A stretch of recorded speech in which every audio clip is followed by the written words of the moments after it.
Bonjour les huitièmes. Alors hier, vous avez complété une leçon à propos de trouver l'aire de la surface des cylindres. Aujourd'hui, nous continuons avec le volume du cylindre et vous allez voir que trouver le volume du cylindre est vraiment beaucoup comme trouver le volume de n'importe quelle autre figure à 3 dimensions. Alors, regardons. Pour calculer le volume d'un prisme rectangulaire, prisme triangulaire, nous multiplions l'aire de sa base par sa hauteur.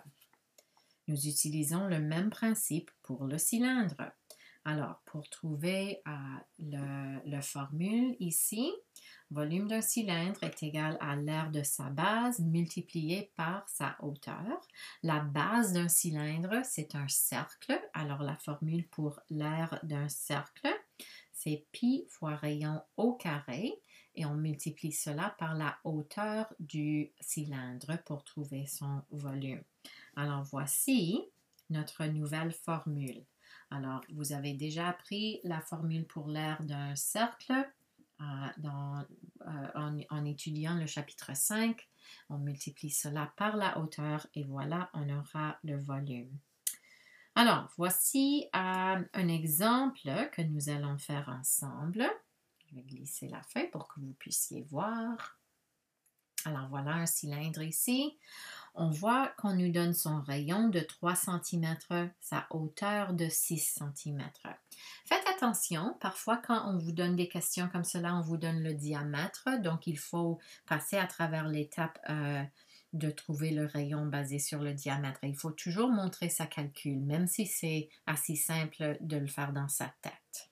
Alors, on commence par la formule. Volume égale pi fois rayon au carré fois sa hauteur. Prochaine étape, comme toujours, on fait ses substitutions. Alors, à la place de pi, on utilise 3,14, pas la touche pi sur la calculette, s'il vous plaît. Le rayon ici, c'est de 3 cm au carré et multiplié par 6 cm.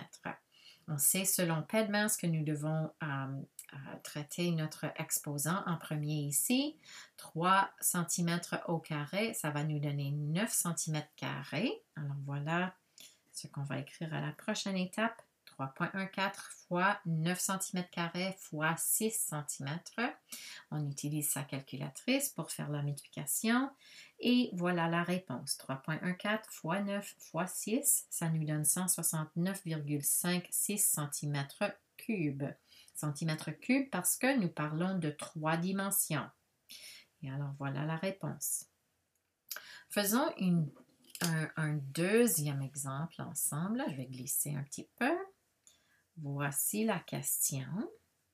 Et vous allez vous rappeler de ce que je vous ai dit en haut, quand on regardait celui-là. Parfois, on nous donne le diamètre au lieu du rayon. Alors, la première étape ici, c'est de trouver le rayon basé sur le diamètre. Rayon, nous savons, c'est égal à diamètre divisé par 2. Donc, le rayon est égal à 8 cm divisé par 2. Donc, rayon égale 4 cm. Et on va se servir de cette dimension-là pour nous aider en trouvant le volume. Alors, comme toujours, on commence par la formule pi fois rayon au carré fois sa hauteur. On fait ses substitutions. 3,14 fois 4 cm, le tout au carré, fois 6 cm. On sait qu'on doit traiter l'exposant en premier selon les règles de Pedmas. 4 cm fois 4 cm nous donne 16 cm². Alors voici, on réécrit à la prochaine étape 3,14 fois 16 cm² fois 6 cm. À l'aide de sa calculatrice, on fait la multiplication et on trouve que la réponse c'est 301,44 cm3. Alors, voici deux exemples de comment trouver le volume d'un cylindre en utilisant la formule que je viens de vous enseigner. Alors, quel est le travail à faire aujourd'hui? Voici. Alors, essaie les questions suivantes sur du papier ligné ou quadrillé. Assure-toi de suivre le bon format comme dans les exemples ci-dessous. On commence par la formule, on fait les substitutions en ne pas oubliant les unités et on se rappelle que à la place de pi, on utilise 3,14, pas la touche pi. On fait ses calculs suivant les règles de PEDMAS, on utilise sa calculatrice et on arrondit seulement si les instructions te demandent de le faire. Alors, les questions sont à la page 380, 381, les questions 6, 7, 8, 12, 15 et 16. Comme d'habitude, si vous avez des questions, envoyez-moi un courriel. Je suis toujours contente de vous parler, de vous envoyer un courriel. Merci beaucoup. Bonne chance. Bye bye.